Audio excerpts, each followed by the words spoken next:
Hello and welcome to the briefing, brought to you by Cyber Team 1. Today is Friday, July 17th, 2026. In the next 10 minutes, we'll cut through the noise and bring you the cybersecurity intelligence that matters most to business leaders and defenders. This edition covers the past 7 days, July 10th through today. We don't publish daily, we publish when there's something worth your time. This week, the theme is speed. How quickly a newly disclosed flaw goes from "here's a technical write-up" to attackers are actively using it. In more than one story today, that gap was measured in hours, not weeks. So as we go through this, keep one question in mind. If a flaw like this hit us tomorrow, how fast could we actually respond? Let's get into it. First up, a new flaw in Citrix NetScaler product, widely used for remote access and single sign-on. Citrix patched it on June 30th. Within 24 hours, attackers were already using it. The flaw lets someone read fragments of the device's memory without logging in at all. And if that device is handling single sign-on, that memory can contain live session tokens. Think of a session token as a temporary all-access wristband issued after you've already proven who you are. If an attacker steals that wristband, they don't need your password, and they don't need to get past multi-factor authentication. They just walk in wearing it. Researchers have already confirmed real victims across Europe, Africa, and the UK, and the scanning continues. If your organization uses Citrix NetScaler for remote access, the message this week is simple: patch it now, and if you can't patch immediately, turn off the single sign-on feature until you can.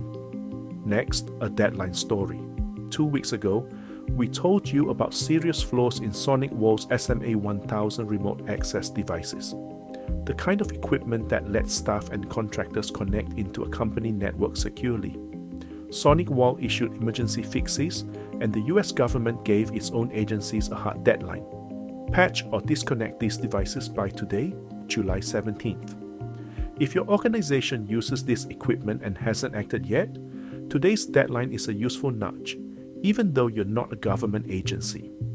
In a similar vein, a flaw in Adobe's ColdFusion software, used to build web applications, was rated the maximum possible severity score, and attackers began exploiting it within about 2 hours of researchers publishing technical details. 2 hours. That's barely enough time for most organizations to even read the advisory, let alone patch. It's a sharp reminder that "we'll patch it next sprint" is no longer a safe default for internet-facing systems. If your organization runs ColdFusion, this needs an urgent check today, not next week. Now, back to the website story we've been tracking. The Australian Cybersecurity Centre's alert about attackers targeting content management systems. The software behind many company websites, including WordPress and Joomla, is still active this week. And it's not just an Australian concern. Singapore's cybersecurity agency issued its own independent warning about attacks on a specific Joomla page building tool, which tells us this is a genuinely global sustained campaign rather than a one-off. If your business has a public website built on a common platform, ask who's responsible for keeping it patched and when it was last checked. Turning to Australia specifically, we have an update on a story we flagged last week as unconfirmed. A Perth-based hydraulics and equipment company, Pressure Dynamics, has now confirmed it was hit by the ransomware group Dragon Force, which published more than 100 gigabytes of stolen data. Last week, this was just a claim on a leaked site. This week, it's a confirmed named Australian victim. It's a good reminder that when these stories first break, unconfirmed doesn't mean untrue.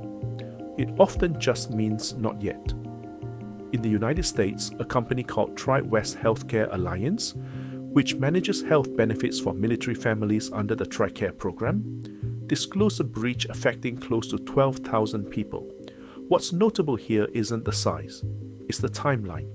TriWest discovered the breach back in April, but didn't formally notify affected people until July, about 10 weeks later. For any of us running a business, that's the real lesson.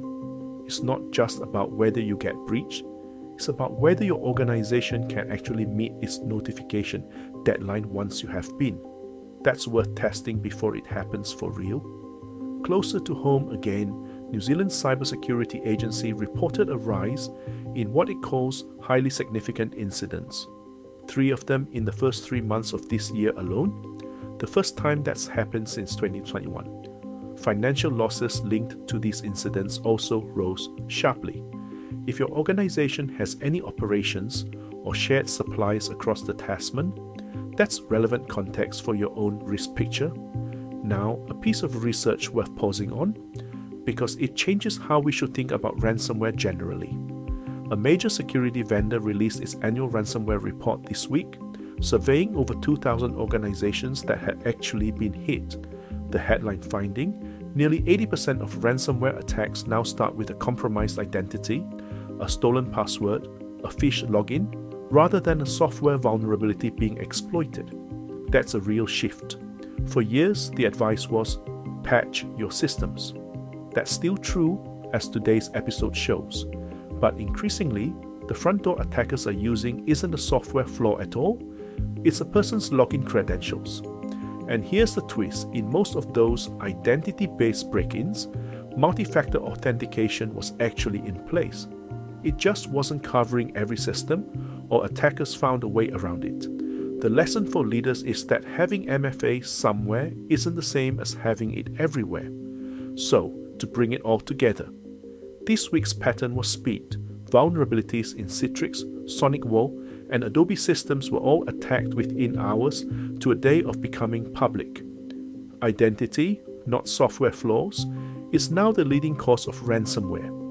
And 2 stories, one in Western Australia, one in the United States, remind us that confirmation and notification timelines matter just as much as the initial incident itself.